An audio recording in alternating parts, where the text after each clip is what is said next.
Very good morning. सुबह सुबह शर्मिंदा कर दिया है तुमने। क्यों? मतलब कि अपना आप देखना इतना आसान नहीं होता है ना।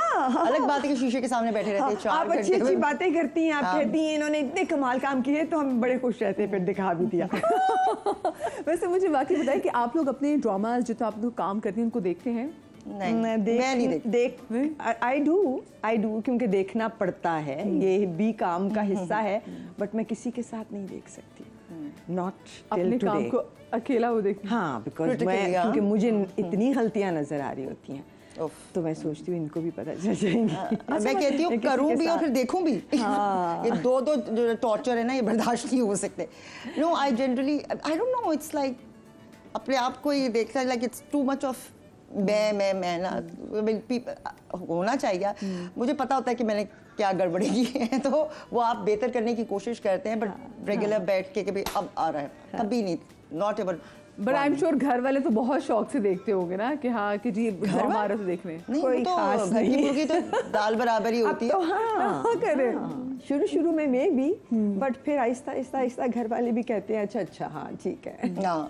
क्योंकि मेरे ख्याल से जो पेरेंट्स होते हैं ना वो ज्यादा डेडिकेशन के साथ देखते हैं, लेकिन जो बच्चे है ना उनको ना जो रीरन होता है वो भी न्याय लग रहा होता है ना, वो तुम्हारा कुछ आ रहा है समथिंग, मैंने कहा जी अम्मी वो बहुत पुराना है बहुत, बट या she is my you know very ardent fan. She is the only one. वही ना पेरेंट्स ही होते हैं। मैं एग्जैक्टली क्योंकि मेरे अम्मा अब्बा भी वो भी मेरी कोई चीज़ लगती है ना तो वो ज़रूर देखते हैं, और कभी कभी आज तुम्हारे शो में ये आ रहा था तो मैं कहती हूँ अब्बू आज संडे है और ये रिपीट शो चल रहा है, बट वो रिपीट भी देखेंगे। खैर चले, ये तो ऑफ कोर्स प्यारी बात है, सबसे बड़े आपके फ़ैन वही होते हैं। अच्छा, मैं आप लोगों को ज़रा, क्योंकि मैं चाहती कि ये कुछ इंटरव्यूज ऐसे हों कि बाद में आप ये ज़रूर देखें और कभी कभी आप कहेंगे अच्छा जी हमने अपनी लाइफ कैसे गुजारी, तो बचपन में आपको लेके जाऊंगी। हाउ वाज योर चाइल्डहुड, कैसा था आपका childhood? I think childhoods are normally the most beautiful time of your life. वो भी आपको अब एहसास होता है? हाँ, वो बात ऐसा ही। हाँ, उस वक्त भी आप तो फन कर रहे होते हैं। हाँ, आपकी जिंदगी में ना कोई मसले होते हैं, मतलब ज्यादा से ज्यादा मसला ही होता है कि सुबह स्कूल जाना है तो होमवर्क हुआ है कि नहीं, but even that's you know वो अच्छा, मजे का। स्कूल जाती थी आप? ये कभी दिल करता था कि पेट में दर्द हो रहा है कि आपके यहाँ भी उभारा चल जाता? नहीं, आई थिंक मैं खुश स्कूल जाने वाला और यूनिवर्सिटी जाने वाला बंदा थी, और बचपन अच्छा था। ज़्यादा शरारती थी या खामोश तबा थी? क्वाइट, नॉट रियली क्वाइट, मगर ये कि ज़रा मैं इंट्रोवर्ट हूँ थोड़ा, सो ऐसी आउट देयर नहीं, so but I had a lot of friends and अभी तक हैं वो फ्रेंड्स? काफ़ी अरसे तक मेरे साथ रहे वो दोस्त, अभी भी हैं कुछ उसमें से, एंड वी कीप कनेक्टेड। दुनिया में है अब वो फैले हुए, but still connected. So I think best memories वही हैं स्कूल के ज़माने की। और ये जो मेरे साथ दो ख़वातीन यहाँ पे बैठी ना, ये वो हैं कि जिन्होंने फील्ड में भी जो दोस्तियाँ बनाई ना, वो अभी तक इनके साथ हैं। जिससे बुशरा आपा की बात करें, फिर बहरोज़ भाई की बात करें, तो अभी तक साथ हैं। आपका कैसा था वैसे चाइल्डहुड, बचपना कैसा था? इसी किस्म का कुछ था। I am the eldest. वो अगर बीच की होती है, सबसे छोटी होती है, तो बोलो दे आर मोर, तो मैं भी मैं हूँ, आई एम एन इंट्रोवर्ट, लगता नहीं है, बट या वो सीरियस वाला बच्चा होता है ना, शरारतों वाला नहीं। I was not like that. खेलते बहुत थे हम, लाइक विद जो आपके मोहल्ले के लड़के होते हैं, हम दीवारें टाप रहे हैं, ये कर रहे हैं, वो कर रहे हैं, बट कभी कोई ऐसी लाइक चीज़ नहीं हुई जिसके ऊपर ऐसी डांट पड़ी हो कि की कीता है तो एज टाइप ना दैट। और लाहौर में बचपना कैसा था? बिकॉज लाहौर में तो अभी भी मैं कहती हूँ कि वहाँ के जो बच्चे हैं उनके पास ये लिबर्टी के बड़े आराम से बाहर खेल सकते हैं, कुछ भी साइकिलिंग कर सकते हैं। कराची में तो ये चीज़ हम इतनी इंजॉय नहीं कर पाते हैं, सड़कें ही नहीं है, बाकी छोड़ दे आप, खड्डे बहुत। आई थिंक अब तो सारी जगह पे थोड़ा सिक्योरिटी के इश्यूज और माँ बाप का बच्चों के लिए थोड़ा सा ज्यादा careful attitude. People used to play, अब तो वो वीडियो गेम से ही नहीं निकलते ना, तो अब वो नहीं है कि आपने मगरिब के वक्त वापस आ जाना है और पहले आप बाहर खेल रहे हैं, like it's not like that anymore, which I think is not a good thing. हाँ, व्हिच इज सैड बिकॉज हमने बहुत गेम्स खेली हुई हैं ऐसी जो बच्चों को आज पता ही नहीं है। हमने पिट्ठू खेला हुआ है, हमने क्रिकेट खेला हुआ है, हमने हॉकी खेली हुई है, हमने पता नहीं हॉकियाँ तोड़ी हुई हैं। सी हाँ खेल के तोड़ी है या मार के मार मार के हाँ। कोई ना कोई मौका ऐसा दे ही देता है कि आप फिर इस्तेमाल कर, सही इस्तेमाल तो यही है ना हॉकी का, या वो जाले उतारने की भी काम आती है, ये जरा वाकया बताना चाहेंगे अगर आपको याद है आपने हॉकी तोड़ी थी? हॉकी मैं आई वाज मैं मॉडल टाउन पार्क जो है like I was just taking a round शाम में ना, तो टेनिस खेलती थी तो वो I used to go there, तो वो मॉडल टाउन पार्क में I was on jogging track पे आई वाज वॉकिंग, और एकदम दिस गाय उसने साथ साथ चलना शुरू कर दिया, मैं आहिस्ता तो आहिस्ता और फिर कुछ शेर व शायरी कर ली। अब मैंने कहा अब ये उसके अंदर जब आप इट्स बिग पार्क तो आप पे वो ऐसे जगह आती हैं जो कि जरा खतरनाक होती है और आप पंगे नहीं ले सकते बिकॉज वो दरमियान में आती है ना कि there no people there and all that ना, तो वो मैं चुपचाप आती गई ना, मैंने कहा कुछ नहीं अभी करती। फिर मुझे ख्याल आया कि जो ये वाला मेन गेट है ना, देयर वर टू, इस पे मेरे माली का जो भाई है ना वो चौकीदार वहाँ जाके मैंने मेन जगह पे शोर बजा के उसको जो कुटा है, फिर वो सब वो आ गए यू नो, तो तो हॉकी के अलावा भी आप काफी कुछ तोड़ सकते हैं, ना भी हो तो आप कर सकते हैं। अच्छा, ये दो इंट्रोवर्ट पर्सनालिटीज आप कैसे जो है वो फील्ड में एंटर हुई?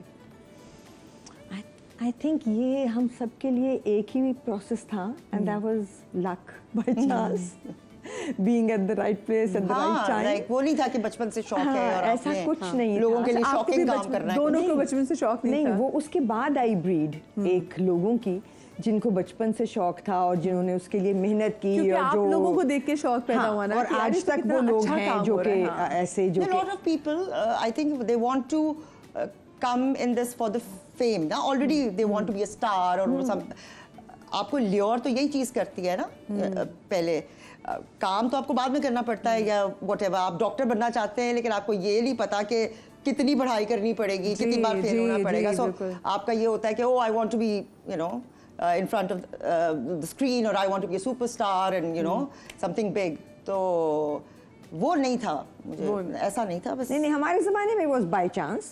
उसके बाद जैसे मैंने कहा वो ज़माना आया कि लोगों ने एक्चुअली उसके लिए मेहनत करनी शुरू की, क्योंकि एक्सेप्टेबिलिटी हमारे ज़माने में नहीं थी।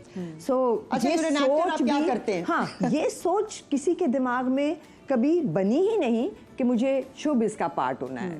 टीवी फिल्म तो खैर कोई जिक्र भी नहीं था।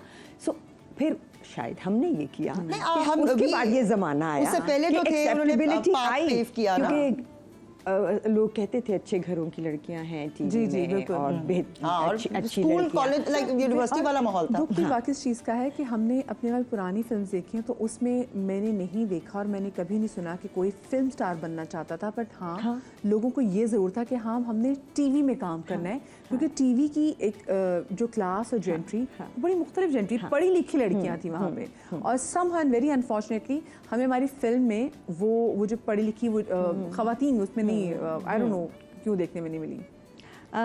उनका कसूर नहीं है जो चीज़ बन रही, हाँ जो नो आई थिंक जो लोग दोनों मीडिया के चलाने वाले थे ना वो फर्क थे। वहाँ पे भी शुरू जब हुआ तो जो दिमाग थे वो वही थे जैसे टीवी के लोगों के थे, प्रोग्रेसिव इंडस्ट्री को आगे लेके जाने वाले बहुत बड़े बड़े नाम थे, सुलेमान साहब जैसे। 1947 जब आपकी इंडिपेंडेंस हुई है तो आपको वही इंडस्ट्री मिली है जो इंडिया की थी ना, वही थी, और वैसे ही दिमाग मिले जैसे वहाँ के थे। तो फिर उसके बाद हमने ये काम किया, वो प्रोग्रेस कर गए, हम नहीं किए वो, क्योंकि हमारे वो दिमाग जैसे जैसे खत्म हुए तो हमारी सेकंड लाइनर्स नहीं बने। फिर टेलीविजन के साथ भी यही हुआ इवेंचुअली कि जिन लोगों ने शुरू किया था, आगा नासिर साहब और हमारे जो उस वक़्त टेलीविज़न को चलाने वाले बनाने वाले लोग थे, वो सब आहिस्ता आहिस्ता जब ख़त्म हुए तो सेकंड लाइन जो थी वो नहीं आई, जो कि अब हम चूँकि बिल्कुल ही एक नई दुनिया में आ गए हैं with the private wing of television, और प्राइवेट ही है अब सारा। सो अब चूँकि रिस्पॉन्सिबिलिटी आ गई है तो अब लोग बनाने की कोशिश कर रहे हैं, वो लोग जो चलाएंगे। आपको आपका फर्स्ट ऑडिशन याद है? हाँ हाँ। और वो क्या ऑडिशन था? ओ गॉड, ना याद कराएं, वो बेइज्जती थी अच्छी खासी, क्योंकि आप पढ़ते हैं, आपके हाथ में एक स्क्रिप्ट दिया जाता है, उस ज़माने में हार्ड कॉपीज होती थी, और आपको कहा जाता है चलें पढ़ें, और आपके साथ और भी लोग बैठे होते हैं जो बहुत अच्छा बोल रहे होते हैं, और आप पढ़ते हैं और आपको हंसी भी आ रही होती है, because you whenever you get embarrassed you tend to laugh. और फिर वो उस ज़माने के, मैं आज भी बच्चों को बताती हूँ कि उस ज़माने के जो बड़े थे वो मैं कहते थे क्या what's so funny about it, और आपकी वो सारी जिंदगी के लिए रुक जाती थी बिकॉज आपको उसकी सीरियसनेस का अंदाज़ा होता था। So that is what happened, that was the beginning. और बड़ी डांटें पड़ी हैं तो आप भी बनाती हैं। बिल्कुल सही बात है। और वो कौन सा प्रोजेक्ट था, आपको ये याद है? हाँ, there was this one play जो कि एक ऑडिशन जो कि शहजाद खलील साहब ने लिया, शहजाद भाई हम कहते थे उनको, और उसमें यही I failed in the audition because मुझे हंसी बहुत आ गई थी। And there was then Saira Kazmi was directing, नया उन्होंने डायरेक्ट करना शुरू किया था। So she picked me up, she gave me a role to play in, और ड्रामे में वो करती थी single place, and that was the beginning. Wow, आपको याद है आपका पहला ऑडिशन? हाँ, जाहिर है याद है, you know, first love, first audition, you know, first rejection, ये सारी चीज़ें याद रहती है। या आई वाज माय खाला और अम्मी, यू नो, करते थे टेलीविज़न में, तो like I was familiar with the studios and everything, but ये कभी नहीं सोचा था कि you know I will do it. So एक उस वक्त जो टेली प्लेज होते थे, सिंगल प्लेज जो रात को आते थे, I think every drama 81 drama something like that, वो जो टेली फिल्म्स होती थी, तो वो उसके लिए मुझे कहा उन्होंने, तो ओके, तो I went for the audition. तो ना मुझे स्क्रिप्ट दी, तो ये पढ़ो, अब वो कोई भी स्क्रिप्ट हो सकती है ना, जो दी है वो रोल, तो ये तो बहन का कैरेक्टर में तो करना ही नहीं है। I didn't accept, क्योंकि मुझे तो नहीं पता ना कि मैं यहाँ पे आई हूँ, I don't know the system how it works, they just want me to read। तो मैं ना like I was like a little put off कि भाई मैं तो नहीं कह रही थी कि मुझे बुलाया, मुझे बुलाया तो मेरा मतलब है ये क्या कैरेक्टर पढ़वा रहे ना इनमें, मैं ये सोच रही थी इतना नखरा अपने में तो हो सकता है ना, क्यों नहीं हो सकता।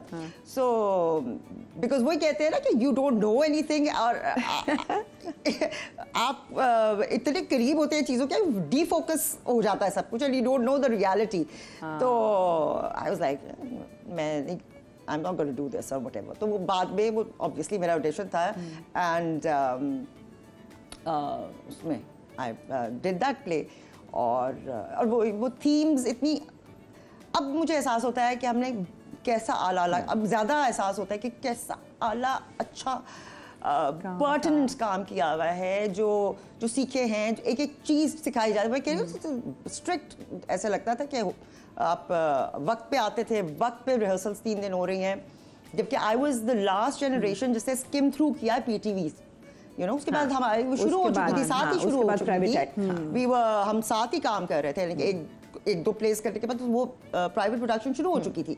सो एक तरफ आप 3 कैमरे में 5-5 लाइनें सफ़े पढ़ के आपको करना है, और दूसरी तरफ आप सिंगल पे आ गए थे। आप लोग पूरा मेमोराइज करते थे एक चीज। डीआर, अब तो रिहर्सल मुझे बड़ी प्रॉब्लम है आजकल के, nobody wants to do the rehearsal, the cameraman doesn't want to do it, the director doesn't want to do it, assistant तो चाहता है कि सीन बस किसी तरह हो जाए, actors don't want to do it, और मुझे है कि मुझे रिहर्सल करनी होती है। तो ड्राई रिहर्सल होती थी, कैमरा रिहर्सल होती थी, 3 कैमरा, और वो एक ही 5 सफ़े का सीन, एक ही में की रीडिंग, जिसमें के राइटर तक बैठे होते सब, और कैमरामैन तक बैठे होते थे, and the makeup people would also be sitting, ताकि उनको पता हो कि ये जो हैं कैरेक्टर प्ले कर रहे हैं, जो लोग, उनको कैसा दिखना चाहिए। अभी आपका और हमारा दोनों ड्रामे का मेकअप आर्टिस्ट जो है, उसको बिल्कुल नहीं पता कि मैं जिस लड़की को तैयार कर रहा हूँ, इसने अभी जब जाके जो सीन करना है उसमें इसका बाप मर गया।